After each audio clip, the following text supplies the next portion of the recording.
একদিনই নেকড়েটা তার পেন্সিল দিয়ে দেয়ালের উপরে একটি দরজা আঁকে। এরপর দরজাটাকে খুলে জেল থেকে পালিয়ে যায়। এরপর নেকড়েটা দেশ থেকে পালিয়ে একটি বরফের পাহাড়ে লুকিয়ে পড়ে, কিন্তু পুলিশের লোকেরা তার ঠিকানা জেনে ফেলেছিল। এই জন্য তারা তাদের সব থেকে ভয়ঙ্কর অফিসারকে ডেকে আনে।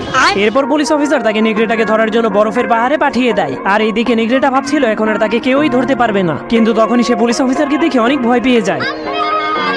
তখনই সেখান থেকে পালিয়ে একটি ঘরের মধ্যে লুকিয়ে পড়ে। এরপর এক এক করে সবগুলো দরজাকে তালা মেরে চাবিটাকে খেয়ে ফেলে, কিন্তু তখনই সে দেখতে পায় সেই পুলিশ অফিসার ঘরের মধ্যেই বসে আছে। এই জন্য নেকড়েটা অনেক ভয় পেয়ে তার পিঠ থেকে চাবিটা বের করে সবগুলো দরজাকে খুলে ফেলে, কিন্তু সে পালাতে গেলেই পুলিশ অফিসার তার সামনে চলে আসে। তখন নেকড়েটা ভয় পেয়ে পিছনের দরজা ভেঙে পালাতে শুরু করে দেয়। তখন সে দরজাটাকে খুললে আবারও ভয় পেয়ে যায়।